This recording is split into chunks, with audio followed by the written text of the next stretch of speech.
Hey guys, back here again. Sorry, I didn't. I don't feel like I really finished my previous statement on Morishima. Um, yeah, due to the time limit, of course. I'm not exactly sure the YouTube the time limit. I'm not sure exactly how you get that pushed up. I think it involves some sort of partnership agreement with YouTube. I'm not really sure.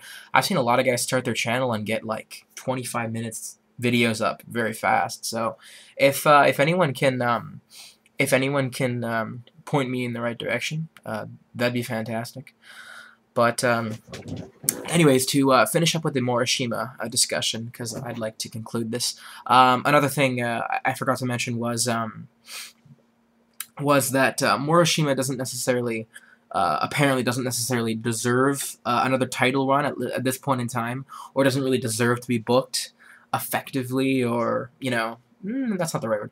Doesn't deserve to be booked as a superior figure in Noah right now, because, more or less, because he apparently blew his original, you know, mega push a couple years back when he did the unthinkable when he beat Misawa cleanly for the GHC. Well, everything's clean pretty much in Japan, especially in Noah heavyweight matches, I'd say. When he pinned and dethroned Misawa Mitsuharu in Misawa's last GHC title run. And while I will agree with the notion that his title run wasn't exactly fulfilling, I think it's very, very unfair to say that he blew his shot. The guy put on the guy put on an amazing performance with Misawa. It really is. It's probably one of my favorite Noah title changes, rather.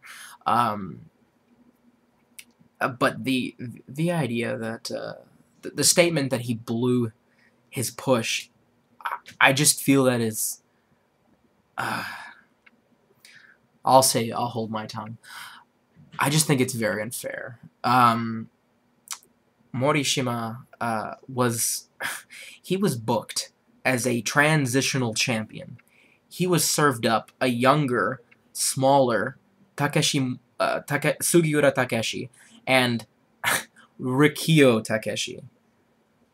Two guys, two defenses, and what the Rikio match was like 13 minutes long. That, and then he was served up on a platter to Sasaki Kensuke, which I don't really have a problem with. I think that was a good title change, but Morishima definitely should have gotten a couple more defenses and without question, better opponents. No disrespect intended. At least not to Sugiura, but I feel it's really unfair that someone would say that he blew his push when he was booked so terribly. And booking really does shackle an individual in the wrestling industry. I know we're all aware of this. People really that statement really bothered me. I don't feel he blew his push whatsoever. And another thing, going to ROH apparently hurt Morishima. I really disagree. Not an ROH fan. Probably never really will be. I don't mind ROH. But, yeah, I know. Morishima went to ROH. He won the ROH World Championship. And he played the role of the monster. He'd do the 10-15 minute title match. I could be wrong about that, but that's what I heard. And he'd pretty much just annihilate the competition. He played the role of the monster, and when he came back overseas, I understand the argument that, you can't play that monster, especially maybe in something like, DDT or... Okay, let's not be unfair here. Maybe elsewhere on the Japanese indie scene, but certainly playing the monster on the Noah heavyweight scene, that kind of booking just doesn't really go over very well with the Japanese crowd, in my opinion. I think it's fair to say that if Morishima was booked as the monster he was in ROH, that the people likely would get rather tired of that act. So I understand that sentiment, but Morishima, another argument, Morishima needs to be vulnerable in Noah.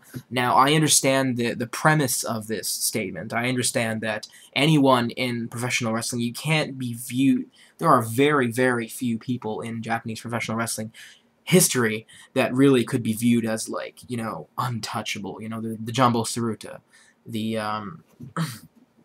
Rikidozan, the Antonio Inoki, maybe to a lesser extent.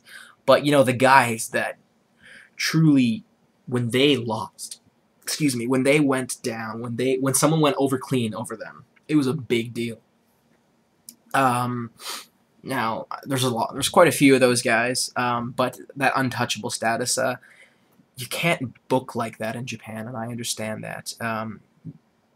Certainly not in this generation. There's got to be vulnerability, I understand. But Morishima, and I'm not trying to discard my previous statement, but Morishima, he can't be booked like a damn chump. He is a monster. The guy is like 2 inches shorter than Takayama.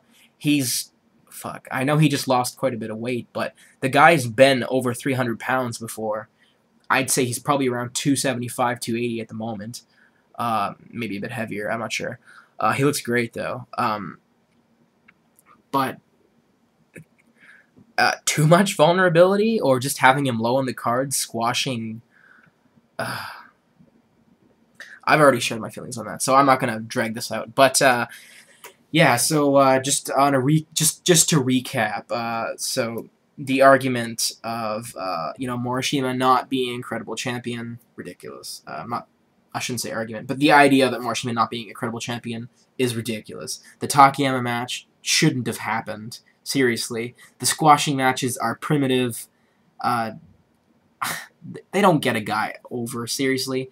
Morishima is not a 2-year green noob. You know, he's been on the scene for the last 10 years. Technically, he debuted in, I believe it was 98, around the same time that Marufuji debuted in All Japan Pro Wrestling.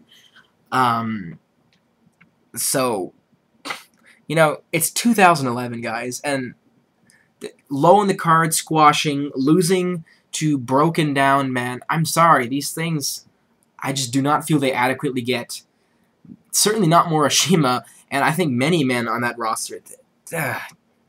And the Global Tag League just ended, so that's probably will be the subject matter of my next video, perhaps. Yeah, I just wanted to conclude my thoughts on the Morishima situation booking. It's really disappointing. I know I'm not the only one out there that feels this way. I can only hope that they really spice things up with the Noah heavyweight scene. I think New Japan Pro Wrestling isn't having that much of a problem. They're pulling some of the same cards, but you know, if anything, that's what Noah needs to do. If they need to pull the same cards for Sugiura to face off against again, then fuck, do it.